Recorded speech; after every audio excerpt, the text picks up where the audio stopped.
최근에 어찌됐건 우리 정부가 출범한 다음에 주식시장이 많이 오르고 했는데 이 정도에서 지금 1차로 제동이 세게 걸리고 있습니다. 그래서 지금 의원님들한테 이 부분에 있어서 좀 드리고 싶은 말씀이 있어서 오늘 말씀을 드리는데, 먼저 5,000포인트라는 용어 좀 쓰지 마세요. 5,000을 더 갈 수도 있고 못 갈 수도 있습니다. 그런데 정권 초기에 너무 많이 올라가면은 우리한테 부담이 될 수도 있는 거고, 가급적 좀 말씀을, 주식시장에 대한 말씀은 줄여주시는 게 좋은데, 정책 방향이나 이런 상황에 대해서 몇 가지 말씀드리겠습니다. 이게 이제 코스피가 이게 2015년부터 10년치 이런 모습인데요. 코스닥은 여전히 헤매고 있는 상태입니다. 그리고 특히나 이건 이제 주봉이니까 삼성전자가 이렇게 올라간 거거든요. 근데 지금 이제 하이닉스 시대가 돼서 지금 특히 지난 한 달 동안에 하이닉스는 완전 주식시장의 어떤 스타였죠. 근데 하이닉스 많이 올랐고요. 그리고 우리가 이것만 보고 있지만 또 다른 한편에서는 더 많이 그 이전부터 오른 게 있습니다. 우리가 지금 흔히 얘기하는 전력 얘기를 할 때, 전력에서 가장 중요한 케이블, 우리가 얘기하면 전기줄하고 배전반 같은 거 있잖아요. 이런 거 하는, 근데 이거 배전반하는 이 현대 일렉트릭이 2021년에 이게 얼마냐면 잘 안 보이시죠? 4,040원이었거든요. 근데 서서히 올라가다가 2022년에도 뭐 얼마 안 됐죠. 4,5,000원 하다가 자꾸 끝에 보면 얼마라고 써 있어요? 100만 원입니다. 그래서 지금 전기에 대한 것들이 전 세계적으로, 지금 벌써 배 아프신 분들이 있어. 홍기현 의원 배 아픈 것 같다. 이런 어떤 현상인 거죠. 그러니까 우리가 AI 때문에 전력이 문제가 된다고 하는데, 발전소도 문제지만 배전반들을 많은 나라들이 다 바꿔야 되는 거예요. LS 일렉트릭이라든가 이런 거 많이 올랐고요. 오늘 발표하는 방산 쪽에서도 하나 에어로스페이스라든가 방산들이 굉장히 많이 올랐습니다. 또 다른 거, 그거 좀 조용히 좀 하세요, 수업 시간에. 또 다른 하나는 바이오 쪽이라든가 신기술 쪽에서 한 10배씩 오른 종목이 100개 정도 되는 것 같아요, 제가 보기에는. 그러니까 우리가 벤처가 되니 안 되니 하고 있지만 이미 시장에서는 이런 움직임들이 나타나고 있다는 겁니다.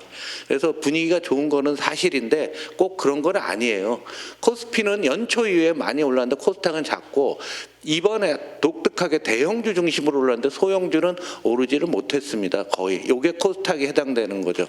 일반 투자가는 거의 여기에 90% 정도가 일반 투자가들이 다 있는 겁니다. 그런데 이거는 한국만의 현상이 아니에요. 미국에서 M7이라고 하는 주식들의 시가총액 비중을 이렇게 보시면은요, 2012년에 10%도 안 됐던 게 36까지 올랐습니다. 그러니까 요거 우리가 아는 애플, MS, 아마존, 알파벳, 메타, 엔비디아, 테슬라, 요 7개 종목이 주도하고 있는 거죠. 그러니까 어느 나라나, 그러니까 이게 뭐냐면 경기가 회복된다고 하는데, 특별히 AI라든가 미래산업 중심의 대형주로 전부 매기가 몰리고 있는 거예요. 반면에 이거는 이자 보상 배율, 영업이익이 금융비용, 이자 비용을 커버하지 못하는 회사가 작년 말 기준으로 1,056개나 됩니다. 어마어마하게 많은 거죠. 그 비중이 전체 주식의 42%가 될 정도로 시장의 양극화가 확 벌어지고 있는데, 이 아랫단에 우리나라 투자가들이 굉장히 많이 개인 투자를 갖고 있고, 이거는 내년 지방선거를 앞두고서도 우리한테는 큰 문제다라고 말씀을 드립니다. 그래서 지금은 빨간색은 PER인데요. 퍼가 올라가야 돼요. 다 올라가요. 미국도 오르고 유럽도 오르고 일본도 올라가면서 분위기가 아주 좋습니다. 그래서 우리나라도 퍼가 조금 올랐는데 뒤에 말씀드리겠는데, 특별히 올해 9월부터 반도체에 대한 이익이 이렇게 많이 증가된 거죠. 근데 나머지 산업, 이게 시장 전체고 나머지 산업은 그냥 오히려 줄고 있어요. 그러면서 양극화가 계속 심화되고 있는 게 시장입니다. 그래서 여기 먼저 보시면 우리나라 빨간 게 한국이고요, 퍼가. 그 다음에 가운데가 전 세계, 맨 위가 미국인데요. 한국은 올라간 것 같지만 반도체에서 이익을 많이 해놨으니까 퍼가 천천히 오른 거고요. 딴 나라들은 고점을 돌파하니까 미국 증시가 최근에 조정을 받는 이유는 너무 많이 올라간 게 아니냐라고 생각하는 거죠. 근데 우리의 목표는 뭐냐? 궁극적으로 5년 후에 우리는 뭘 해야 되냐면 금리랑 배당 수익률이랑 비슷하게 이미 와 있는데요. 금리랑 이게 조금만 더 올라가 주게 되면, 지금 우리가 왜 배당에 관심이 되냐면 금리랑 배당이랑 이 갭이 과거에 보면은 굉장히 컸잖아요. 은행 예금 넣는 게 낫지 배당을 왜 받았어요? 그런데 지금 비슷해지긴 했는데요. 차별화되어 있기 때문에 이걸 올라서 배당이 월급처럼 받는 나라가 되는 게 가장 좋은 나라죠. 그래서 의원님들께서는 그런 식으로 준비를 하셨으면 좋겠습니다. 주가 전망에는 세 가지 요소가 돼 있어요. 그래서 펀더멘탈, 기업 이익이 어떻게 되느냐, 기업이 성장하느냐 마느냐, 그 다음에 밸류에이션, 펄을 어떻게 할 것이냐, PBR을 몇 배 적용할 것이냐, 장기 투자할 거냐 말 거냐. 요거는 글로벌 유동성, 세계의 돈이 한국으로 오느냐 빠지느냐, 이런 세 가지 조합을 하나의 큰 투자 문화라는 것 위에서 보야 되는데, 지금까지 우리가 한 거는 반도체, 방산, 조선, 일부 벤처기업들의 펀더멘털은 낮이고 나머지는 좋아진 게 없었어요. 글로벌 유동성은 지금까지는 좋았는데 이미 맛이 갔어요. 맛이 간 지 꽤 됩니다. 한 달 정도 돼서 미국 증시가 조정을 받고 있고, 여러분 에브리싱 랠리라고 들어보셨죠? 모든 것들이 쑥 들어갔죠? 그래서 요즘 보면 비트코인 같은 것들이 막 떨어지면서 가상자산 시장은 초토화되고 있습니다. 그래서 미국의 가상자산에 있던 큰 손들이 털고 나온다는 얘기도 있죠. 왜냐하면 스테이블 코인이 대행한다. 그 가치를 하니까 둘이 공통 분모로 보다가 이거 서로 다른 거네, 이런 생각들을 하게 되는 거죠. 그래서 이 두 가지는 앞으로 별로 안 좋아질 것 같아요. 오직 좋아진다고 우리나라는 반도체, 전력, 조선, 방산 이런 것들은 좀 좋아질 거고요. 그 다음에 우리가 퍼가 어찌됐건 10배에서 12배로 오르고 이익이 좀 낮아서 지금 우리가 4천을 넘은 이게 현재의 상황이다라고 보시면 될 것 같습니다. 가장 중요한 건 펀더멘털은 기업 이익인데, 멀리서 보면은요, 2000년부터 보면은 이 막대기는 기업 이익이고 이거 주가예요. 여러분이 착 봐도 이제 주가랑 기업 이익은 같이 가는구나라고 보이시죠? 대답 좀 해요. 이제 좀 되네 이제. 봉숭아학대도 아니고. 그런데 우리 투자가들은 퍼가 올라간 거를 받아들이지 않습니다. 두 가지 이유가 되는 거예요. 일단은 나는 이거 인정 못해. 우리 정부가 많은 일을 했지만 투자가 나 인정 못해, 이런 사람이 있고, 또 하나 아까 M7이라는 그 회사가 한국에는 없잖아. 앞으로 세상을 주도할 것은 M7이 주도할 건데 한국에는 없으니까 나는 미국에 갈래. 그래서 우리나라 투자가들 해외로 많이 가고 있고요. 외국인 투자가들 한국에서만 그저 그래요. 이번 상승분에서 외국인 샀다가는 산 거 아니에요. 초기에 좀 사다가 말았어요. 오히려 딴 나라에 비하면 대만이나 아니면은 하다못해 인도네시아 이런 데보다도 한국 주식 안 샀습니다. 외국인 투자가들이 별로 인정을 안 하고 있는 거예요. 그러니까 왜냐하면 우리나라가 기본적으로 전문용어로 시클리컬, 그러니까 이 경기 순환적으로 변동성이 큰 경제 구조를 갖고 있기 때문에 외국인들 입장에서는 많이 올라가면 털었다가 빠지면 샀다, 이렇게 아주 오래 가기가 어려워요. 그래서 이번에 배당이라든가 다른 우리가 상법을 개정하는 여러 요인들을 두면은 이 시클리컬한 우리 한국의 그 주식 시장이 스테디하게 꾸준하게 만들어가는 투자 문화를 바꾸는 거죠. 참고로 대만을 보시면은 대만 퍼는 이렇게 떨어지는 게 뭐냐면 IT가 너무 이익이 좋으니까, 이익이 뭐예요? 분모잖아요. 이 분모가 커지니까 퍼가 떨어지는 특이한 현상이 나오고요. 외국인 지분율 놓고 보시면은 45 정도까지 굉장히 높은 상태를 유지하고 있습니다. 그런데 우리도 좋은 점이 있어요. 가장 좋은 거는요, 여기서 여러분들이 주식시장 얘기할 때 있어요. 우리나라의 산업 포트폴리오 세계에서 가장 좋은 나라예요. 안정적이에요. 자, 미래 산업의 IT가 35, 산업재, 기계조선, 건설, 운송 이런 것들 산업재들이 20, 금융 쭉 있는데 이게 다 세계적인 앞에다 K만 붙이면 다 우리나라가 세계적인 수준이잖아요. 그런데 독일에서 뭐 IT라고 해봤자 셉이라고 하는 그 회사하고 뭐 별로 없고요. 낮습니다. 그러면 우리가 맨날 언론에서 대만이 잘 된다고 하는데 그거 아주 무식한 얘기예요. 대만은 IT가 63%를 차지하고 있는데요. 지금 AI 버블론이 굉장히 강한데요. 제가 이제 다음 주나 그 다음 주에 그 AI 버블론 정리해 드릴 건데요. AI가 버블이 나면 가장 어려운 나라는 대만이 되는 거 반대로. 여기가 너무 많으니까. 시장이 지금 몇 달 참으면 될 얘기입니다. 그걸 갖고 그냥 한국 시장 자기 비하하는데 이런 거고요. 독일도 뭐 현찮은 거죠. 그래서 우리가 한번 생각을 해보시면은 우리가 앞으로의 경제 구조가 AI, 특히 피지컬 AI, 에이전틱 AI를 하게 될 때 독일에서 할 게 뭐가 있어요? 일본에서 할 게 뭐가 있어? 우리나라는 뭐든지 다 적용할 수 있잖아요. 라면 공장, 만두 공장, 두부 공장에도 AI 들어갈 수 있잖아요. 우리가 기계조선만 하는 게 아니라. 금융도 우리나라 동남아시아 거의 다 잡아가고 있습니다. 잘하고 있어요. 그러니까 우리가 AI 시대에 한국이 세계 3강이 될 수 있다라고 하는 거는 산업의 포트폴리오에도 있다라는 거죠. 그러면 주가 전망 어떻게 됩니까? 기업 아까 이익 있잖아요. 순이익. 내년도 애널리스트들이 전망한 게 289조 원이에요. 280가 PER 10배면 퍼 10배면 3,786. 지금보다 오히려 낮아지는 거죠. 그러나 우리가 퍼가 12배로 지금 올랐어. 11배, 12배라고 보면은 4,300. 그래서 혹시라도 저기서부터 이익은 계속 변하니까 계속 매일매일 같이 바뀌고 있어요.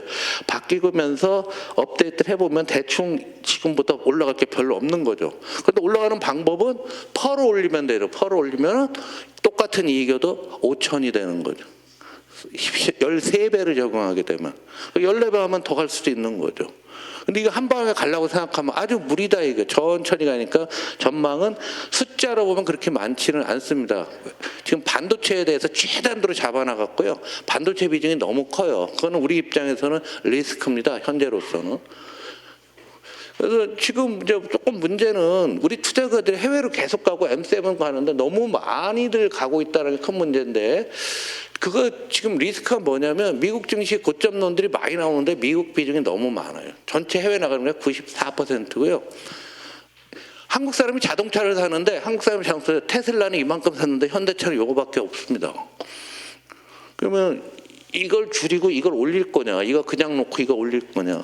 우리 한번 생각해 보면 이번에 이제 관세 15%로 자동차 현황 갖고서 지금 이게 이제 상반기 기준 10월 16일 기준인데 이게 좀 더 이제 조금씩 올라가지 않겠는가. 그런데 우리가 이런 것들이 전부 다 우리가 코리아 디스카운트로 봐야 된다라는 얘기죠. 그래서 코리아 디스카운트가 도대체 뭐냐라고 했을 때 지정학적 위험 얘기를 하는데 한국에서 외국인은 항상 30% 이상을 유지하고 있어요. 진짜로 위험하면은 살 거다. 지금 더 위험한 나라는 어디예요? 앞에 보셨듯이 대만입니다. 대만이 외국인이 45% 갖고 있고 한국이 30% 갖고 있는데 무슨 코리아 디스카운트를 지정학적 리스크로 따지느냐. 그건 아니다라는 거죠. 그다음에 뭐 지배구조 문제. 저는 투자 문화를 제일 심하게 보니까 뭐 같은 얘기를 하는데 지금 부동산 편집증은 뭐 이건 뭐 어쩔 수 없는 거고 지금도 이런 상태이긴 하는데 이 저성장 저금리 사회 요 두 가지는 여전히 해소가 안 된 거예요. 이게 옛날부터 80년대부터 이렇게 오다 보니까 주가가 이게 큰 그림인데 70년대부터 주가 이렇게 올라서 이렇게 하는. 참고로 제가 이때 증권에서 왔거든요. 그런데 잘 보시면 우리나라 특성이 한 번에 쭉 올라갔다가 10년씩 서요. 쭉 올라갔다가 지금 16년째 쉬다가 이번에 올라간 거예요. 이런 식으로 나오는 게 저것 때문에 주가가 이렇게 된 거죠. 주가가 오래 쉬니까 저게 해소가 안 되는 이 부분을 해소하는 게 우리의 과제는. 그럼 어떻게 돼야 돼? 주가가 이렇게 45도로 쭉 올라가면은 코리아 디스카운트는 사라졌다라고 라고 볼 수가 있는 거죠. 그래서 주가 흐름에 있어서 우리가 그렇다는 얘기입니다. 그리고 그 의원님들께서 좀 말씀 좀 하시는 게 지금 현재 상황에서 기업인들을 너무 억제할 필요는 없어요. 그런데 그 우리가 말씀하실 때 좀 조심을 하시는 거는 여기 우리 젠슨 황 있잖아요. 얘가 지분이 3.5밖에 안 돼요. 3.5. 도요타 자동차 아키오 회장은 0.3이에요. 0.3. 물론 뭐 계열사를 통해서 지불하지만은 그런데 위대한 경영자라고 하잖아요. 그래서 여러분들이 저 오너에서 경영자로 가야 된다는 언급은 여러분들이 어디선가 저기 인터뷰를 하실 때라든가 발언하실 때 지금의 오너 체제는 경영자로 넘어가야 된다. 그래서 훌륭한 경영자라고 하면 지분율이 암만 나와도 경영권 전혀 걱정할 필요가 없다. 이런 식으로 여러분들이 말씀을 해주셔야 돼요. 다만 제가 여기서 몇 번 말씀드렸지만 우리나라의 1등부터 100등까지 기업 중에서 90개가 할아버지가 만든 회사예요. 할아버지는 아버지. 딴 나라는 1등부터 100등까지 90개가 지가 창업한 회사예요. 이건 우리가 경제개발 63년째예요. 1962년도 온 겁니다. 근데 지금 세계 경제가 매우 어렵고 우리나라도 어려운 상태거든요. 하지 말자는 얘기가 아니라 속도 조절할 필요 있다. 그리고 목표치를 미리 정해주면 이제 알아서 미리 다 해요. 예를 들어서 10년 후에 자사주 이제 없었다. 자사주 예를 들어 막 그런 정치가 나오면 지금부터 가지고 있는 거 슬슬 정리를 해나가고 나중에 어떻게 하고 또 사서 어느 정도 지분을 안정하는 건 기업이라면 당연히 그럴 거예요. 여러분들도 10년 후에 이렇게 바뀐다, 뭐 5년 후에 바뀐다 하면 미리 하지 않겠습니까? 속도 조절 부분들 굉장히 중요하다라는 말씀을 드리고 싶고요. 보완해야 될 것도 상당히 많이 있습니다. 지금 행동주의 펀드 계속 말씀드리는데 이 양아치 같은 애들이 지금 시장을 무진장 노리고 있어요. 특히 코스닥 우량 기업들 같은 거 대기업은 좀 쉽지는 않은데 그래서 이런 개인 차원에서 아주 이상한 친구들이 의외로 많이 있습니다. 여러분이 생각하는 것보다. 저는 누군지 알아요. 이름도 알고 하는데 마땅히 공격해야 될 회사도 있는데 혹시라도 우량 기업은 이런 것들을 선별들을 잘하는 게 좀 필요하다고 생각 들고요. 또 하나 고려해야 될 게 있어요. 지금 미국인데요. 미국에서요.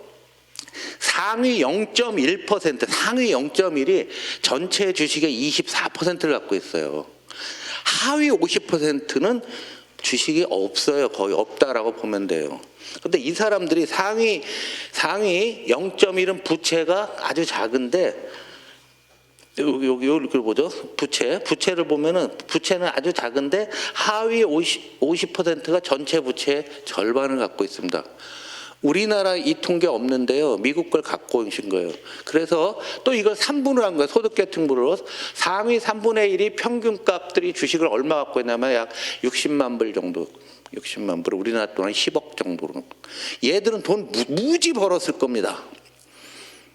근데 여기는 주식이 없잖아요. 없는 이 사람들이 뭘 했을 거냐는 거죠. 중요한 건 뭐냐. 주가가 이렇게 올라가면 양극화가 불을 붙이는 거예요. 그래서 우리나라도 이번에 부동산이 아니라 주가만 갖고도 양극화가 굉장히 심화됐을 겁니다. 의원님들이 정치를 하시고 정책을 만드시기 때문에 주가가 만약 올라간다고 좋은 거 아니에요. 어떤 굉장히 알 수 없는 미묘한 균형이 필요하다라고 말씀을 드리고요.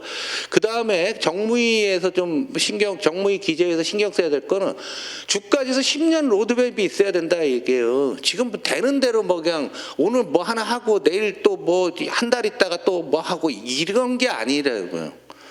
시장은 10년을 넘어버리고 이게 아베가 2012년에 이거 쫙 해나갑니다. 해나가면서 만들어 놓고 거기에 따라서 정부 조직들이 착착 움직이니까 예측 가능해지는 거잖아요. 그런데 지금 우리나라 금융 정책들 보면은 뭐 그냥 모자이크 하듯이 막 이러고 있어. 그래서 그거는 분명히 우리가 정책 리스크도 우리가 지적을 해야 된다라고 말씀을 드립니다. 그 다음에 금융 부분에 있어서 이게 주가와도 관련이 되지만 우리나라 금융이 스타트업, 벤처, 중소, 중견, 대기업 그러고 하는데 여기서 빠진 게 있어요. 빠진 게. 제대로 안 되고 있는 쪽이 있으면 그게 중금리 시장 부분이고요. 그 다음에 스케일업 투자 어디 써놨나 벤처에서 중소 중견으로 넘어갈 때 스케일업 투자도 제대로 안 돼 있는 이런 측면이 있고, 이걸 보완하기 위해서 국민성장펀드에서 주식으로 투자하는 게 있습니다. 약 30조 잡아놓은 게 있는데요. 그걸 BDC라는 걸 한다고 합니다. 법안이 그 당시에 허술하게 만들었어요. 왜냐하면 작년 말에 정권 바뀌기 전에 그냥 의례적으로 만들어 놔서 아마 이번 달에 통과가 될 것 같은데요. 일단 통과돼야죠. 뭐 어떻게 해서 통과를 해놓고 해야 되는데, 잘 보시면요, 일단 사이즈가 너무 작고요, 투자 제한도 많이 풀어줘야 되거든요. 투자 제한도 상당히 약합니다. 그래서 선진국은 BDC라고 하는 게 쉽게 얘기하면 뭐 회사 가치에서 주식시장 상장을 시키는 건데, 펀드를 상장시키는 건데, 여기다 벤처로 들어가는데 선진국은 회사채 중심이에요. 그런데 우리나라는 이번에 이제 에쿼티 주식 중심으로 하기로 했는데요. 보완해야 될 점은 굉장히 많아요. 그래서 BDT 수정하는 어떤 분이 분명히 나는데, 금액을 지금 300억인가 아마 그렇게 나왔는데, 이거 한 2천억 정도로 늘려도 충분히 소화가 되고, 그래야지만 오히려 거래도 잘 될 수 있고 진짜로 실질적인 지원이 됩니다.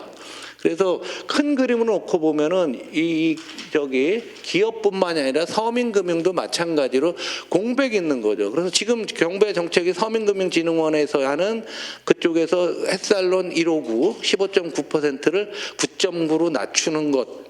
맞잖아요. 포용금융이라로. 그러니까 우리가 이거 공백이 있던 부분들을 촘촘히 맞춰가는 거죠. 그래서 뭐 정부도 이런 것 좀 알고 있고, 국정기획위원회에서 분명히 그 부분은 과제로 넣어놨는데 여러분이 좀 관심을 써주셨으면 좋겠습니다. 결론입니다. 제가 투자 문화가 중요하다고 하는데 사람 마음이 바뀌는 거예요. 이게 교육이 안 돼서 그래요. 교육이 계신 의원님들 진짜 우리나라 경제교육, 금융교육도 굉장히 잘 해야 되고요. 그다음 장기 투자 분량을 할 게 없어요. 지금 국민연금 제외하고 우리나라 액티브 펀드, 주식시장에 그냥 하는 펀드 없습니다. ETF가 250조라고 말하고 있는데, ETF는 그냥 시가총액 비중대로 시장에서 사는 거예요. 그 개별 종목의 주가가 맞냐 틀리냐에 대한 가치 판단은 없어요. 그러니까 시장이 합리적이지 않은 거예요. 그러니까 액티브 펀드가 오야 돼요. 그래서 대통령께서 지난주에 그랬잖아요. 장기 투자 문화를 하면 그 펀드 매니저가 그 회사에 대해서 열심히 노력하고 오늘 뒤에 발표하는 애널리스트 얘기를 듣고 가서 사고 그러는 거죠. 그래서 이건 우리나라는 절름발인 겁니다. 그 다음에 의원님들이 특별히 말씀하셔야 될 거, 코스닥을 육성하라. 이건 선거용으로도 중요합니다. 일반인들은 다 코스닥 투자 비중이 많거든요. 그래서 이 장기랑 같이 보셔야 되는데, 코스닥이 왜 안 되냐? 오늘 샀다 오늘 파는 매매가 전체 거래의 50%예요. 그럼 못 오릅니다. 못 오르죠. 오늘 샀다 오늘 팔고, 예? 어제 샀다가 오늘 팔았다가 다시 끝날 때 또 사고, 이딴 짓거리를 수년째 하다 보니까 스스로 망가진 거예요. 그래서 코스닥이 장기 투자할 수 있는 방안을 찾아야 돼요. 정무에서. 코스닥이 장기 투자할 수 있는 거. 그 다음에 지금 증시 장기 로드맵 마련하고, 주식시장에 무리한 요구하는 특정 집단들이 있거든요. 그 감독원에 얘기해서 좀 관리 좀 하셔야 됩니다. 말도 안 되는 얘기는. 말도 안 되는 얘기가 뭐예요? 2년 전에 공매도 하면 마치 죽는 것처럼 했는데, 이번에 공매도 때문에 주가 올라간 거 아세요? 공매도 해놨는데 올라가니까 얘가 빨리 사야 될 거 아니에요. 공매도가 그런 순기능이 있는 거, 아주 무식한 소리들을 했어요. 저도 그 당시에 저는 기재위로 도망을 쳐 있었지만은, 저도 정말 쪽팔려요. 그때 공매도 해야 됩니다 이 얘기를 못 해갖고, 그때 같이 정무에 계시던 분들도 그 얘기 했다가는 작살이 나니까 못 했는데, 결론 한번 지나고 나서 보자 얘기예요. 그런 짓들이 너무 많은데 우리 국회에서 휘둘리지 않았으면 좋겠습니다. 저는 마치고요, 바로 조선 들어가겠습니다.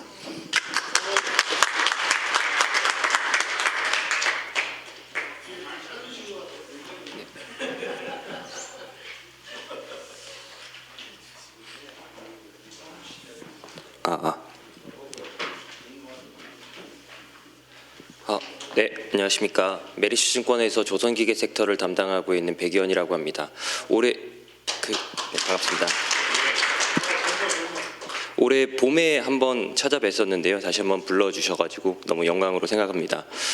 이번 준비한 자료는 2026년 이후에 저희 조선 섹터 특별히 미국 쪽 관련돼서 너무나 많은 어떤 영향과 어떤 호재가 있을 것이다라고 생각해서 관련된 내용을 간략하게 좀 설명을 드리는 시간 갖도록 하겠습니다. 그리고 이 자료 이후에 조금 전에 발간한 자료인데요.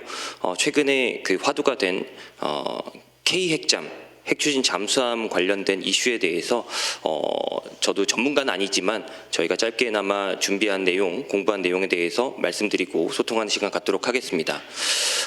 첫 번째, 내년 이후의 전망에 대해서 말씀드리고 싶은데요. 크게 세 가지 파트입니다. 첫 번째 파트는 미국 중심으로 LNG 증설 사이클, 앞서서 홍성우 위원님이 이 전력의 어떤 중요성 이런 부분 말씀하셨는데요. 같은 궤입니다. 미국의 LNG 증설 사이클이 진행되는 과정에서 우리나라의 조선업이 낙수 효과를 누려왔는데 이런 부분들이 내년에도 지속될 수 있다라는 점, 시장의 오해와 그런 것들에 대한 해답 말씀드릴 거고요. 파트 2에서는 지난 그 국제 회사기구 IMO에서 미국 트럼프의 반대로 인해서 엎어졌던 환경 규제가 미칠 영향, 그리고 추가적으로 올해 3월 달에 미국이 중국에 대한 조선업과 해운업 제재를 언급을 했다가 최근에 1년 정도 유예한다라고 입장을 번복했는데요.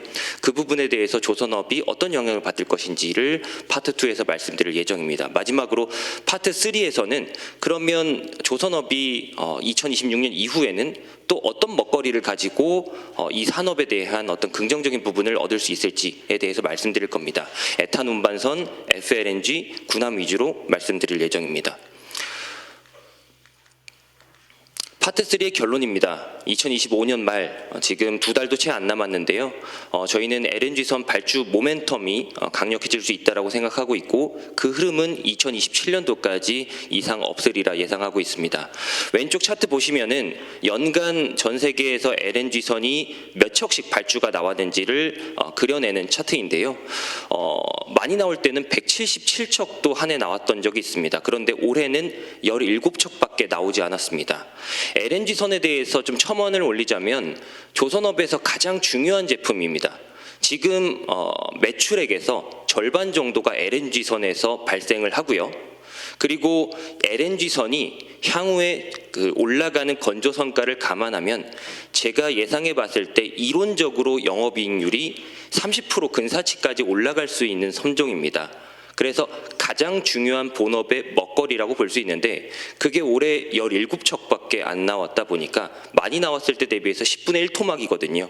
그래서 우려감이 번진 것은 사실입니다. 다만 파트 1에서 말씀드리고자 하는 부분은 이런 것들이 연말부터는 다시 해소되면서 우리나라 조선업들 중심으로 수주하는 흐름이 이어질 수 있다라고 말씀드리겠습니다. 파트 1에서 좀 지엽적인 부분이 많기 때문에 간략하게 좀 이제 도식화해서 좀 설명드리겠습니다. 올해 왜 LNG선이 그동안 안 나왔을까를 생각해 보면 미국 중심으로 LNG 증설 사이클이 일어날 때 예를 들어서 미국의 LNG를 20년 공급 계약으로 팔면 우리나라의 한국가스공사 같은 회사가 20년 동안 사와야 됩니다. 그리고 그 사오면은 미국에서 우리나라로 이 LNG를 수송하기 위해서 선박을 운용하는 주체인 선주사가 이렇게 3명이 이해관계자가 둘러싸고 있는데 지금 상황에서 결론부터 말씀드리면 올 한 해 놓고 봤을 때 이 LNG선을 발주해야 되는 주체인 선주선사의 내부 수익률이라고 하는데 마진이 쉽게 말씀드려서 마진이 나오지 않는 상황이었습니다. 그래서 한 척에 3천억 원이 넘는 대규모 투자를 해야 되는 이 선주사 입장에서는 올해 공격적으로 선박을 더 발주하기는 쉽지 않았던 상황이다. 그러나 저희가 봤을 때 이런 LNG 증설 사이클이 어느 정도 유보될 수 있었습니다만 그 유보도 정도가 있습니다. 올해 말이 되면 선주사가 아니라 LNG 구매자 중심에서 다시 한번 발주가 촉발될 수 있다라고 생각하고 있고요. 그렇게 되면 지금 조선업이 군함 때문에 주가가 올랐고 군함 없이는 주가가 유지하기 힘들이라라는 우려감이 많습니다만 본업에서의 LNG의 힘은 여전히 강력하다라고 말씀을 드리겠습니다. 나머지 좀 지엽적인 부분은 쭉 넘어가도록 하겠습니다. 그리고 파트 2로 넘어가셔서 이번 10월 17일 날 저희 조선 담당자들이 기대하던 이벤트가 이 유엔의 IMO 국제 해사기구의 환경 규제였습니다. 탄소세, 그중에서도 해운업에서 탄소에 세금을 부과하겠다, 탄소를 배출하는 것에 대해서 페널티를 부과하겠다라고 안건을 올 봄에 승인을 했고요. 10월 17일에 그 회원국들을 모아놓고 채택 여부를 결정했어야 되는데 미국 트럼프 중심으로 반대 입장을 밝힘에 따라서 1년 정도 채택 논의 자체가 미뤄졌습니다. 그러다 보니 조선업 입장에서는 이 영향이 미칠 만한 먹거리는 컨테이너선 쪽에 있습니다. LNG선이 가장 중요한 본업의 선종이다라고 말씀드렸는데 그 다음 순서로 있는 게 컨테이너선이라고 보시면 될 것 같거든요. 그리고 또 하나, 올해 3월 달 기억하실 겁니다. 미국이 중국의 조선업과 해운업을 제재한다라고 했으니 전 세계 수출 교역을 운반하는 수단인 컨테이너선에 대한 어떻게 보면 풍선 효과가 나올 수 있지 않았을까. 예를 들어서 중국 컨테이너선 제재 받으면 우리나라 컨테이너선에 대한 수요가 늘어난다는 식의 말이죠. 그래서 근데 최근에 그런 것에 대해서도 1년 유예 흐름이 나오다 보니까 전반적으로 우리나라 컨테이너선의 어떤 시황이 망가지지 않았을까라는 우려감이 있습니다. 다만 저희가 결론으로 말씀드리고 싶은 것은 2021년 이후에 촉발된 이 컨테이너선에 대한 대량 발주 흐름 거의 5년 가까이 진행되는 과정에서 조선업 입장에서는 수주를 이미 충분히 다 확보한 상황이다라는 부분을 말씀드리고 싶습니다. 환경 규제가 나오려다가 엎어졌고 그리고 중국 조선업에 대한 제재가 어느 정도 강도가 약해진 것은 사실입니다만 그렇다고 해서 컨테이너선에 대해서 더 나쁘게 볼 필요는 없고 오히려 이미 조선업 입장에서는 충분히 받을 만큼 받았다는 뜻입니다. 여기 보시면 숫자가 나와 있는데요. 왼쪽은 선사들입니다. 글로벌 컨테이너 선사들이고 이 오른쪽에 숫자가 의미하는 것은 만약에 이 숫자가 플러스면 이 선사들은 이미 본인들의 노후선들을 교체할 만큼 충분히 발주를 완료했다는 뜻입니다. 그런데 보시면 모든 선사의 숫자가 플러스입니다. 실제로 100만 단위의 숫자도 있고요. 그래서 이미 선사들은 발주할 만큼 했고 환경 규제나 지정학적 이슈를 떠나서 우리나라 쪽으로 발주를 더 할 것은 없었으니까 굳이 이것을 가지고 주가의 어떤 우려를 심각하게 받아들일 필요는 없다라는 부분을 말씀드리고 싶습니다. 오히려 저도 이해할 수 없지만 그럼에도 불구하고 컨테이너선에 대한 대규모 발주가 연말 연초에 예정되어 있다라고 저희는 예상하고 있습니다. 특집 기사가 외신 보도에서 나왔던데요. 치킨 게임의 어떤 전조 증상이 아니겠느냐라고 지금 특집 기사에서 기자가 언급할 정도로 굉장히 많은 양의 발주가 연말 내년 초에 예정되어 있습니다. 조선소 입장에서는 안 나올 줄 알았는데 이런 먹거리가 쏟아져 나온다면 그것은 서프라이즈로 받아들일 요인이 충분하다라고 말씀드리고 싶습니다. 이어서 파트 3로 넘어가도록 하겠습니다. 지금 LNG선과 컨테이너선이라고 하는 본업의 중요한 두 가지 먹거리를 말씀드렸는데 2026년 이후에 우리가 조금 더 기대해야 할 산업과 그리고 제품군은 어떤 것이 있는지를 말씀드리겠습니다. 크게 세 가지입니다. VLEC, FLNG 그리고 군함입니다. 우선 첫 번째로 VLEC는 에탄 운반선입니다. 에탄 운반선은 다소 생소한 제품인데요. 두 번째 문단 보시면 이 선박의 수주 가격, 척당 가격이 2.1억 달러입니다. 아까 말씀드렸던 가장 중요하고 비싼 선종인 LNG선이 2.6억 달러 정도인데 단위 부피당 가격으로 치면 거의 비슷한 상황입니다. 그래서 굉장히 고마진의 선종이 에탄 운반선이다라고 정의 드릴 수 있는데 이 에탄 같은 경우에는 미국 중심으로 수출 교역이 형성되는 시장입니다. 미국만이 거의 유일하게 에탄을 수출하는 국가인데요. 미국이 이 에탄을 중국이나 인도와 같은 나라에게 판매량을 늘리면 늘릴수록 그것을 수송해야 하는 운반선의 수요는 늘어날 수 있다라는 아이디어를 공유드리고 싶습니다. 물론 리스크는 있습니다. 그 중국 같은 경우에는 석유화학 쪽에서 에탄보다는 프로판가스를 더욱 선호합니다.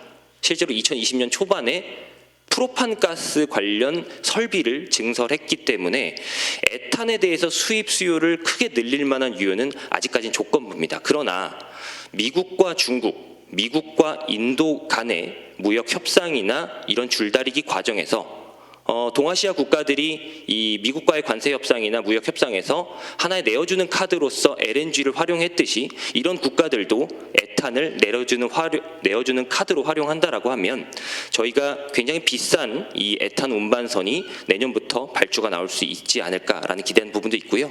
실제 조선소들도 이러한 새로운 먹거리에 대한 기대감이 커지고 있는 상황입니다. 그래서 첫 번째 이 하나의 아이템을 말씀드리고 싶고, 두 번째로는 FLNG입니다. 삼성중공업이 독과점적인 지위를 유지하는 그런 제품군이고 해양 플랜트의 한 분류 체계입니다. 이 FLNG 같은 경우에는 사실상 미국에서 나오는 모든 수요는 삼성중공업이 유일하게 수주가 가능하고, 그 외에 남미 지역이나 미국을 제외한 국가에서 필요로 하는 FLNG의 수요도 삼성중공업의 수주 가능성이 매우 높습니다. 그러다 보니 내년에 저희가 LNG 증설 사이클이 육상에서 진행이 되면 육상터미널, 해상에서 진행되면 FLNG가 필요한 것이기 때문에 이런 부분에 대해서도 수주 기대감이 높은 상황입니다. 마지막으로 세 번째 먹거리인데요. 군함입니다. 저희가 봄에 찾아뵀었을 때 이 미국 중심으로 미 해군의 전투함과 비전투함에 대해서 우리나라 K조선이 굉장히 큰 낙수 효과를 얻을 수 있다라는 부분으로 주장을 했었는데요. 오늘 짧게 말씀드리기 위해서 결론부터 가져와 봤습니다. 그래서 미국뿐만 아니라 여기 왼쪽 보시는 것처럼 저희가 가장 공을 들인 그 테이블 중에 하나인데요.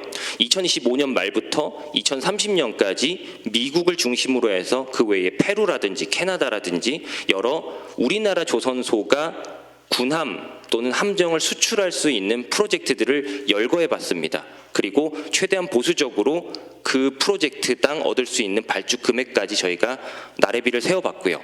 그랬을 때 2030년이 되면 정확하게는 2028년부터 이 일감이 개화된다라고 저희는 보고 있고요. 2030년이 되면 우리나라 팀코리아, HD 현대중공업과 하나오션이 이 시장에서 얻게 될 1년 매출액은 84억 달러어치로 저희는 예상을 하고 있습니다. 그래서 굉장히 큰 시장이 열리고 있는 상황인데 저희가 2028년부터는 실제로 손익계산서에서 이런 것들을 얻게 될 수 있다라는 부분 강조드리고 싶습니다. 그래서 저희는 조선 섹터에 대한 앞서서 PER, PBR 관점에서의 어떤 밸류에이션 로직도 말씀 주셨는데 저희는 여전히 조선 섹터 좋게 보고 있습니다. 저희가 시장과 소통할 때 이렇게 말씀드립니다. 조선 섹터는 마치 등산과 같다고 설명드리고 있습니다. 분명 다 왔다고 생각하는데 더 올라갈 여지가 남아 있더라고요. 그래서 저희는 굉장히 좋게 보고 있는 산업이고 11월 초, 10월 말에 핵추진 잠수함이라고 하는 굉장히 도파민이 폭발하는 좋은 호재가 나왔고 그에 따라서 주가가 분출한 이후에 11월 첫째 주, 둘째 주에 잠시 조정 기간을 거치고 있지만 저희는 오히려 11월 말까지 이런 조정 기간 그치고 난 뒤에는 내년 말 이후의 전망을 봤을 때 굉장히 좋은 상황이다라고 말씀드리고 싶습니다. 그리고 이어서 말씀드리고 싶은 부분은 오늘 발간한 핵추진 잠수함에 대한 내용입니다.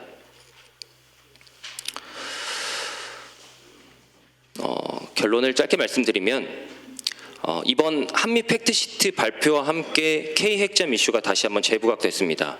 그리고 10월 말에 잠깐 거론됐을 때는 우리나라의 핵추진 잠수함을 어디서 짓게 될 것인가. 미국 트럼프 대통령은 미국 현지의 필리조선소에서의 건조를 SNS에서 언급하면서 이것에 대한 왈가왈부 말이 많았었는데요. 이번에 우리나라 정부가 밝힌 내용을 그대로 인용하면 우리 핵잠은 우리나라에서 건조하는 방향성이 명확해졌다라고 생각합니다. 그러면 이 핵추진함 건조를 위해서 앞으로의 우리나라 방향성은 여전히 과제가 산적해 있는 부분은 있습니다. 첫 번째로 그 원자로 격실을 탑재를 해야 되기 때문에 기존의 장보고 3 배치 2급의 사이즈에서 내압 선체를 조금 더 확장해야 되는 설계 역량의 추가 레벨업이라는 과제가 필요하고요. 두 번째로는 우리나라 자체의 원자로 개발이라는 어떤 과제도 필요합니다. 그런데 일반적으로 이런 것들을 쳐다보면 굉장히 오랜 시간이 소요될 것이다라고 처음엔 생각했습니다. 저도 그렇게 생각했습니다만 찾아보면 찾아볼수록 굉장히 놀라웠습니다. 우리나라가 이런 핵추진 잠수함에 대해서 30년 이상의 숨은 노력을 굉장히 치열하게 연구해 왔고 노력해 왔다라는 것을 이번 자료를 공부하면서 준비하면서 얻게 된 사실입니다. 우리나라가 5,000톤급 이상의 핵 추진 잠수함을 4척 이상 보유하는 목표를 이번 11월 초였을 겁니다. 국무회의 때 발표를 나온 부분을 그대로 인용했는데요. 저희가 봤을 때 비슷한 배수량을 가진 그 영국이나 주요 국가들의 핵 추진 잠수함의 건조 가격을 봤을 때 척당 3조 원에서 3.5조 원 정도로 예상을 하게 되고요.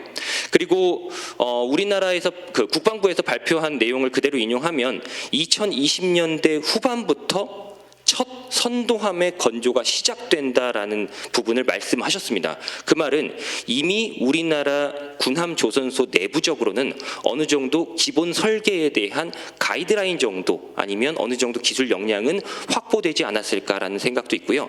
저희가 들고 온 지금 자료가 요약본이기 때문에 원자로 부분에 대한 내용이 많이 생략되어 있습니다만 2026년 1월에 개소하게 될 경주에 있는 문무대왕과학연구소 그리고 그 전부터 있었던 스마트 원자로 그리고 이어져 왔던 해양용 나아가 핵잠용 원자로에 대한 기술 개발 노력 거슬러 올라가면 1993년부터 거슬러 올라갈 정도로 굉장히 역사가 깊더라고요. 그래서 저희가 만약에 이런 것들이 어떤 기술 개발에 따른 시장 개발의 승수 효과 측면에서 저희가 살펴봤을 때 핵 추진 잠수함을 우리가 개발하고 건조하게 된다면 다음과 같은 3가지 이벤트가 추가적으로 긍정적으로 발생할 수 있다고 생각합니다.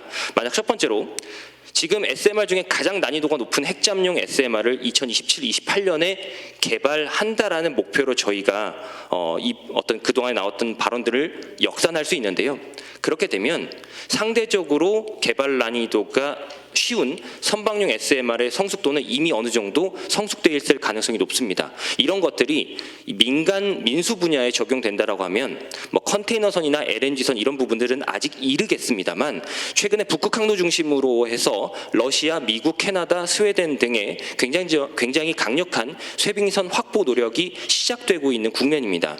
그러면 이 쇄빙선에 대해서 기존의 디젤 엔진 방식으로는 결코 넘을 수 없는 어떤 한계점을 넘을 수 있는 것이 이 선박용 SMR 추진 방식이기 때문에 이 시장에서 우리나라가 새로운 먹거리를 진출할 수 있다는 기대 효과가 첫 번째고요. 두 번째로는 이런 국산 K 핵잠 건조 레퍼런스가 우리나라 군함 조선소들의 네임밸류와 향후 디젤 잠수함들에 대한 수주 영업 환경에서 브랜드 파워를 확산시켜 줄 수 있다고 생각합니다. 이미 올해 말에 폴란드에서 대략 55억 달러짜리 이 오르카 잠수함 사업에 대한 숏리스트가 올해 말 중으로 선정이 된다라고 알려져 있는데 그리고 내년부터는 캐나다 435억 달러짜리 규모의 잠수함 사업도 추진 중입니다. 이런 부분에 대해서 핵잠을 건조한 조선소의 네임밸류가 이 입찰 과정에서의 어떤 수주 입김은 훨씬 더 용이해지지 않겠나라는 어떤 나이브한 기대감도 있을 수 있고요. 추가적으로 이러한 잠수함 밸류체인 시장이 확대가 되면 아까 홍성국 위원님께서도 말씀하셨던 코스닥 관련돼서도 여러 기술적인 우위를 가진 회사들의 성장도 도모할 수 있는 부분이 큽니다. 여기 보시면 대표적으로 STX 엔진 같은 업체들도 있고요. 범한 퓨얼셀 같은 업체들도 있습니다. 전문가분들이 더 잘 아시는 부분이겠지만 러프하게 말씀드려서 재래식 잠수함 같은 경우에는 저희가 장보고함을 처음으로 도입한 그 문근식 해군 전 잠수함장님의 말씀을 그대로 인용하면 저속으로 추진할 때는 2-3일 자망 기간입니다. 근데 이게 만약에 최고 속도를 내게 되면 자망 기간이 며칠이 아니고 1시간으로 제한된다고 하더라고요.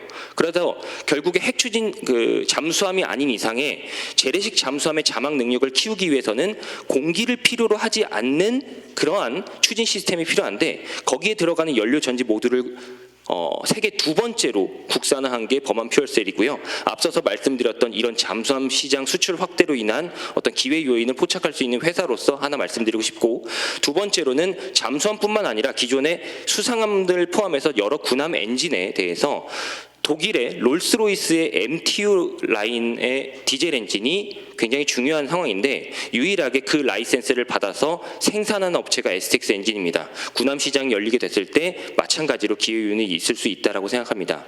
마무리 드리고 싶은데요. K 핵잠 건조 시대에 이런 부분을 진두지휘할 업체는 결국 군함 조선소로 귀결될 수 있고 가장 선호하는 업체로서는 하나오션과 HD 현대중공업이 중요한데 아직까지 뭐 26년, 27년도에 눈에 보이는 어떤 매출액이나 이런 부분은 제한적일 수 있습니다. 다만 저희가 아까 보셨던 테이블처럼 2028년 이후 그리고 나아가 2030년에는 이 시장 관련돼서 만개할 수 있다라고 보고 있기 때문에 여러 가지 긍정적인 부분을 계속해서 강조드리고 있다라고 저희 조선 섹터 현황을 정리드리겠습니다. 그래서 오늘 저희가 준비한 자료는 여기까지고요. 잘 말씀 들어주셔서 감사합니다.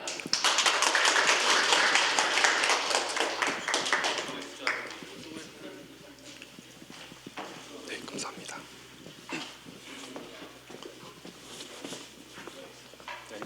네, 안녕하십니까. 메리츠증권 리서치센터에서 방위산업 담당하고 있는 이지호입니다. 네, 방위산업이 지금 어떤 국면 지나가고 있고 앞으로 어떻게 될 것 같은지 좀 말씀드리려고 합니다. 네, 우선 연초 대비해서 방산업종 주가 수익률을 한번 보게 되면 많게는 300%, 적게는 거의 90% 가량의 성장률을 보여주고 있습니다. 그래서 코스피가 많이 올랐는데도 불구하고 여기를 모두 아웃퍼폼하고 있는 구간이라고 보고 있고요. 그 이유를 좀 생각을 해보게 되면 뒤쪽에서 다시 한번 말씀을 드리겠습니다만 지정학적 리스크가 계속 이어지고 있다는 점이 가장 유효한 것 같다라고 보고 있습니다. 이렇게 국내 업종들만 보게 되면 사실 잘 안 와닿으실 수 있는데요. 해외와의 비교가 조금 필요할 것 같습니다. 2025년 초부터 방산업종 글로벌리 가장 잘 나간다라고 하는 지역 세 군데를 추려서 보게 되면 한국, 유럽, 미국 이렇게 좀 추려서 볼 수가 있습니다. 근데 그 안에서도 한국이 유럽 대비해서 큰 폭의 주가 상승률을 보여주고 있고요. 그 배경에는 우측의 차트 보시면 아시겠지만 아까 처음에 말씀드렸던 PER 관점으로 접근을 하기가 매우 용이합니다. 그간에는 국내 방산업종 항상 방어주 컨셉으로 저희가 많이 접근을 했습니다.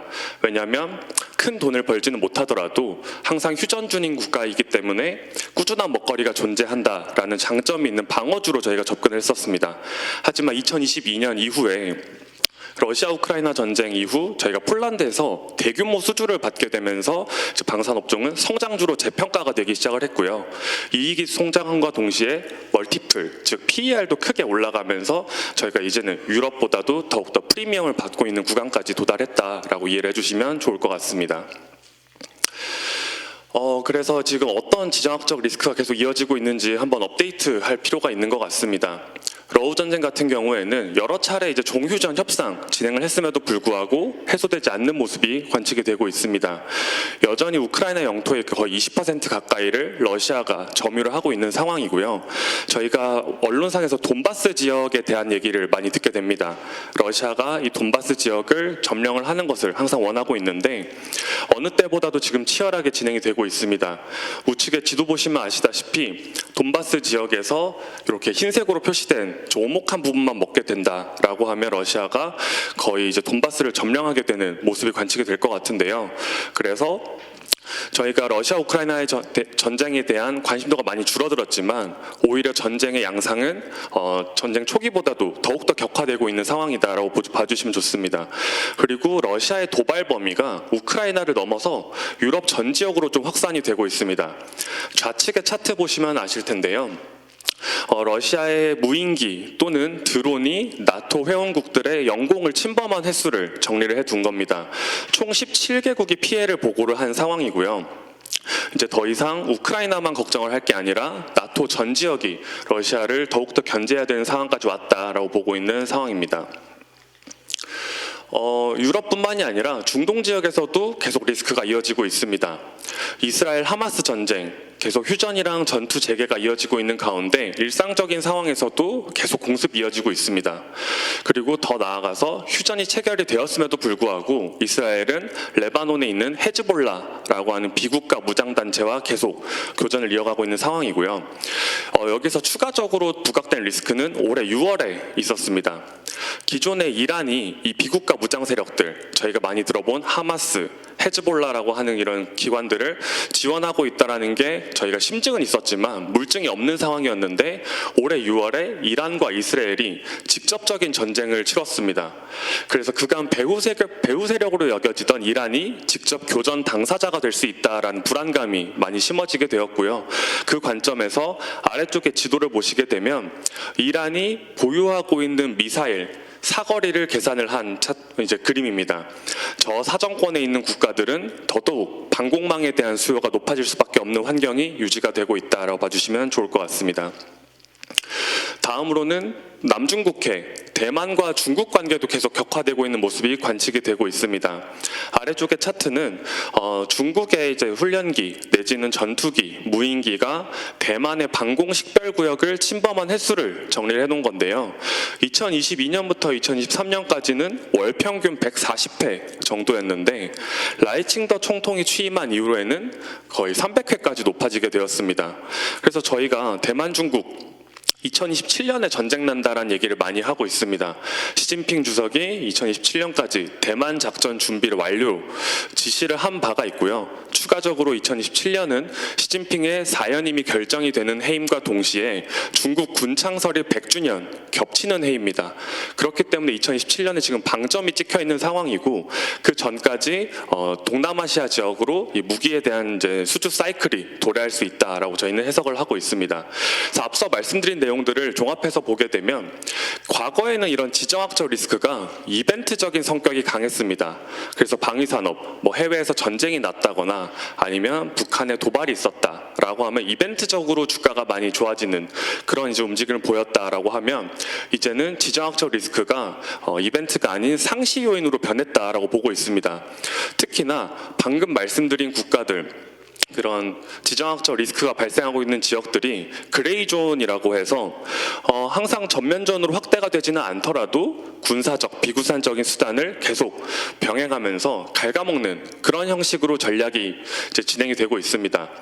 결국 이러한 것들은 각 국가가 자국 내에 방산 설비 확보에 대한 의지를 좀 높이게 되었습니다. 그 관점에서 이제 앞으로는 종전이나 휴전 이런 것들이 중요한 상황이 아니라 앞으로 구조적으로 10년 이상 무기에 대한 재고 축적 사이클이 올 수 있다라고 보고 있습니다. 다음으로는 우리나라가 이제 무기 수출 한지 조금 시간이 되었습니다. 다수의 이제 플랫폼들이 이제 인도가 되었기 때문에 여기에 후속적인 매출액들이 따라오는 선순환 구조에 접어들기 시작을 했습니다. 예를 들어서 K9 자주포나 K2 전차 저희가 판매한 국가들이 거기에 들어가는 재래식 포탄 계속 구매를 할 수밖에 없겠죠. 그리고 천무라고 하는 미사일 발사대, 천궁이라고 하는 방공망 이런 것들을 구매해간 국가도 거기에 들어가는 유도무기들을 꾸준히 우리나라에서 구매를 할 수밖에 없는 상황입니다.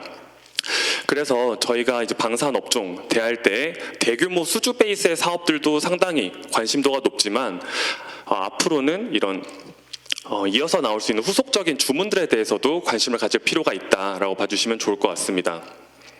마지막으로는 이제 글로벌 국방비 지출액 추이가 계속 높아지는 게 유지가 되고 있습니다. 좌측 하단의 차트 한번 봐주시게 되면 러우 전쟁 이후로 그리고 중동 전쟁 이후로 글로벌 전 지역에서 국방비를 감액하는 국가가 하나도 없이 이제 형성이 되고 있습니다.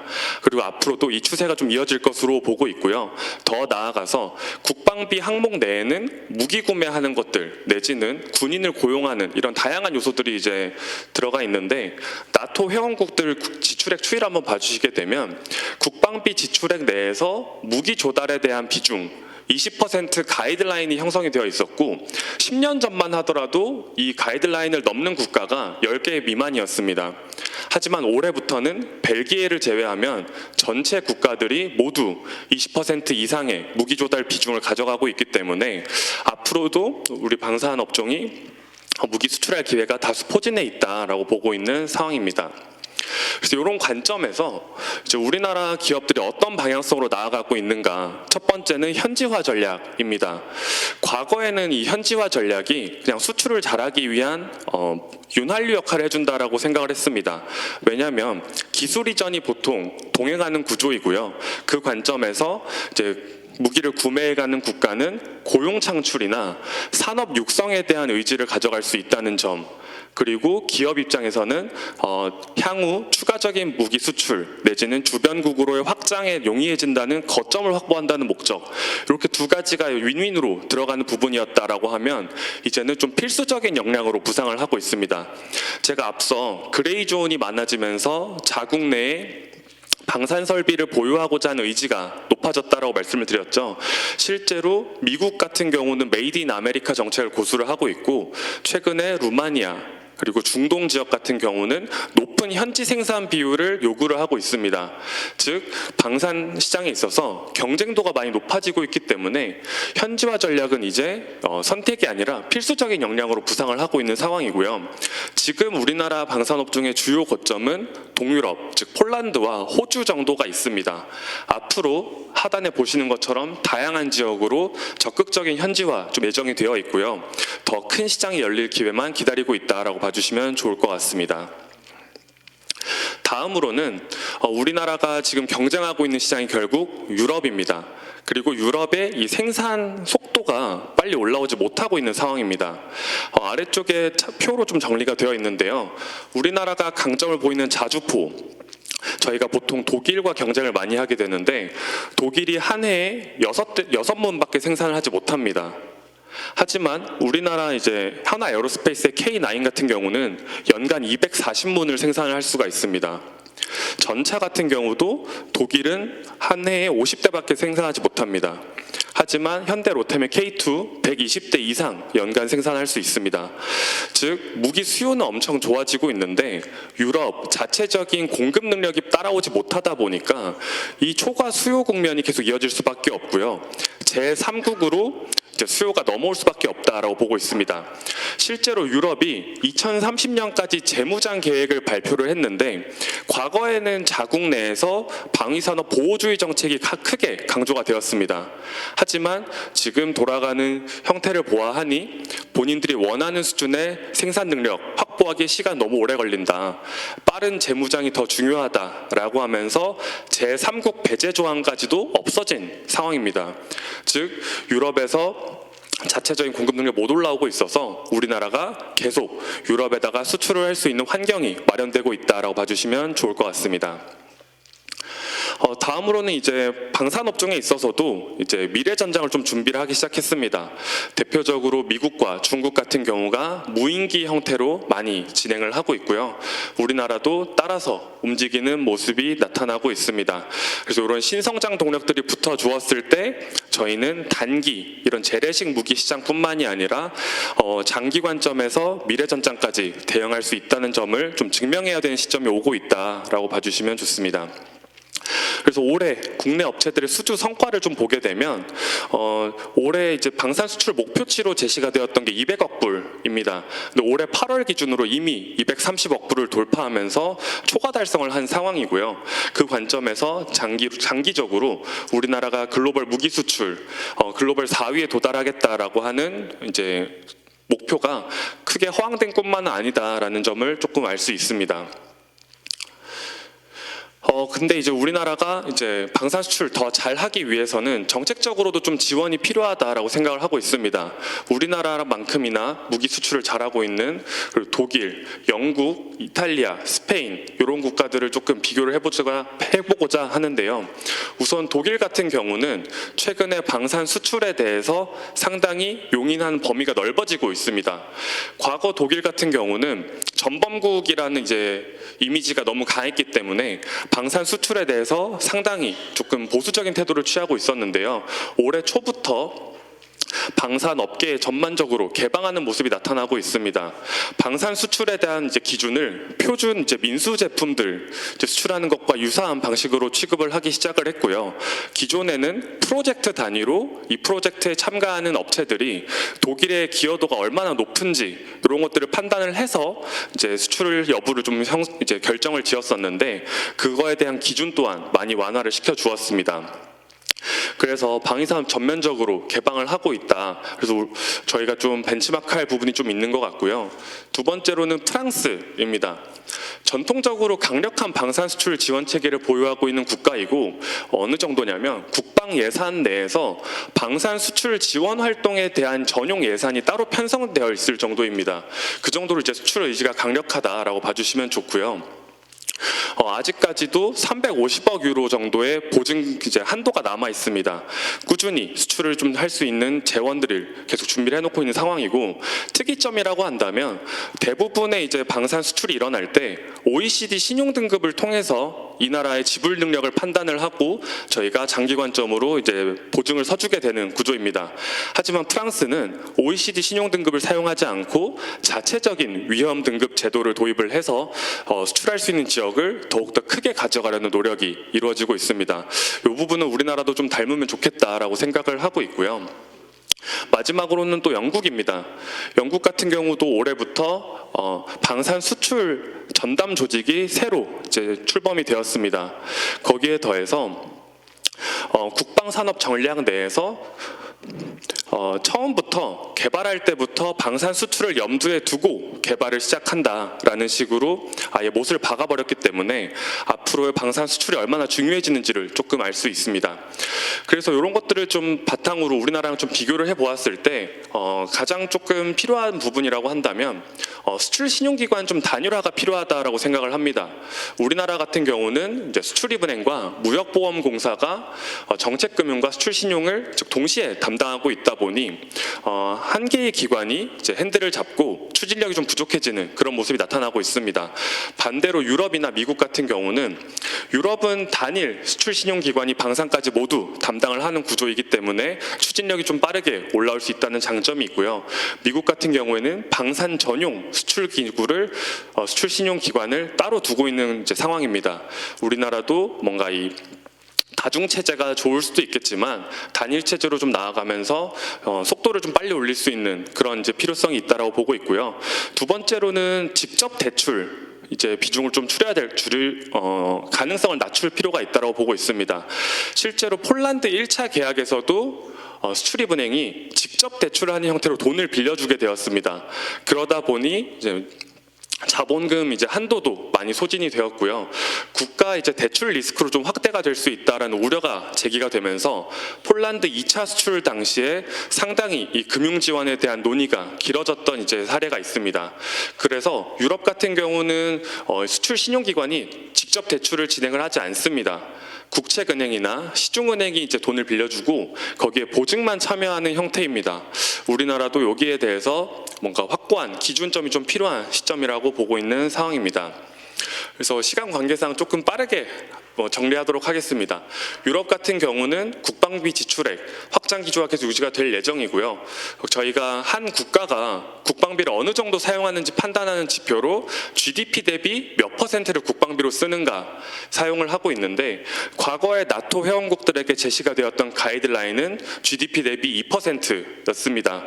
근데 이번에 나토 회원국들 신규로 합의를 하게 되었고요. 2035년까지 5%로 높이겠다라고 했습니다.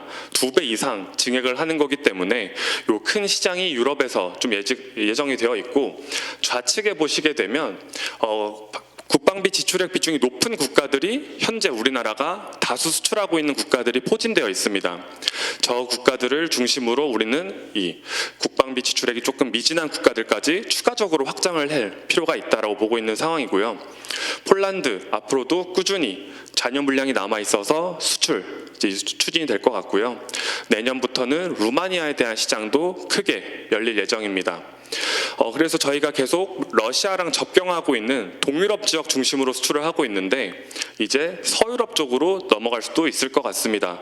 서유럽 지역은 우리나라만큼이나 방산 수출 잘하고 있는 국가들이기 때문에 이 국가들에게 우리가 수출을 할 수 있게 된다. 이 미개척지를 저희가 뚫어내게 된다라고 하면 추가적인 성장 동력이 될 수 있다라고 보고 있고, 앞서 말씀드린 멀티플 더 비싸질 수 있는 그런 환경이 열릴 것으로 보고 있습니다. 그리고 저희가 한 해에 국방비를 1,000조 이상 쓴다라고 하면서 미국을 천조국이라고 많이 부르는데요.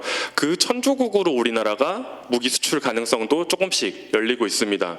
자주포 그리고 재래식 포탄의 추진용 화약, 장약이랑 훈련기, 소형 유도무기류들이 지금 가능성이 상당히 높게 제시가 되고 있고 올해 연말부터는 미국의 조종사 훈련기, 내년부터 미국 현지의 장약 공장 그리고 내년에 미국 자주포 도입 사업에 시연이 예정이 되어 있고요. 그리고 언제든지 미국은 이 소형 유도무기에 대한 주문을 할 수 있는 저희가 성능 평가까지도 통과를 한 상황입니다. 마지막으로 이제 중동 지역이 될 것 같습니다. 중동 지역은 전통적으로 무기 수요가 항상 높은 국가였는데요. 아까 말씀드렸던 이란의 미사일 위협이 점점 커지다 보니까 방공망에 대한 수요가 높아지고 있습니다. 대표적으로 우리나라는 천궁2라고 하는 방공망을 지금 중동의 3국향으로 수출이 성사가 된 상황이고요.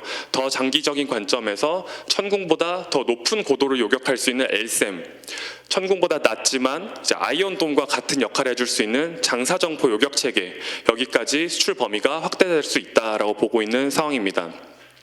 다음으로는 우리나라가 올해부터 최초로 국내 양산하기 시작한 전투기도 수출 시장이 좀 열릴 수 있다라고 보고 있고요. 사우디아라비아는 토네이도 전투기 교체 사업에 KF-21이 지금 2파전 양산까지도 이제 올라갔습니다. 실제 수출 가능성이 많이 높아졌다라고 보고 있고요. 아랍에미리트 같은 경우는 우리나라가 KF-21 인도네시아랑 공동 개발을 하다가 파트너십이 망가졌잖아요. 그 빈자리를 아랍에미리트가 채우고자 하는 의지가 계속 관찰이 되고 있습니다. 마지막으로 이제 중동 지상무기 시장이 가장 크게 열리고 있습니다. 과거 이제 중동향 지상무기 수출이라고 하면 우리나라 K9 자주포와 K2 전차에 독일제 부품이 들어갔었고 독일이 중동향으로 금수 조치를 계속 유지를 하고 있었기 때문에 저희가 수출을 못하는 구조였습니다. 하지만 작년부로 국산화가 완료가 되면서 이제 중동 진출 가능해지게 되었고요. 아마 연말쯤에 사우디아라비아에서 대규모 지상무기 교체에 대한 우선 협상 대상자 발표가 예정이 되어 있고 최소 20조 원 이상을 저희가 보고 있습니다. 더 나아가서 이라크, 미군이 철수한 이후에 전차 운용이 필요하기 때문에 현대로템에 대한 주문이 곧 이루어질 것으로 보고 있습니다. 그래서 여기 보시는 것들처럼 점차 수출 포트폴리오도 다변화가 되고 있고 수출 가능성이 높은 국가들의 수도 계속 추가가 되고 있습니다. 아마 앞으로도 이 사이클은 최소 5년 이상 유럽의 생산 능력이 올라오기 전까지 유지가 될 것으로 보고 있고요. 그 시점까지 국내 방산업종이 계속 성장이 예상된다. 이렇게 좀 말씀을 드리겠습니다. 감사합니다. 장시간 동안 들어주셔서 감사합니다. 오늘 그 조선이 지금 한참 좋다 약간 꺾이는데 추가 성장 동력을 말씀을 했고요. 방사는 뭐 계속 나오니까 의원님들이 의원 외교 하실 때 특히 유럽 쪽하고 하실 때 굉장히 의원님들이 좀 많이 해주셨으면 좋은 성과가 나지 않을까 생각됩니다. 앞으로 계속 4주 연속 지속되니까요. 여러분들 꼭 좀 참여해 주시면 좋은 재료로 준비하겠습니다. 감사합니다.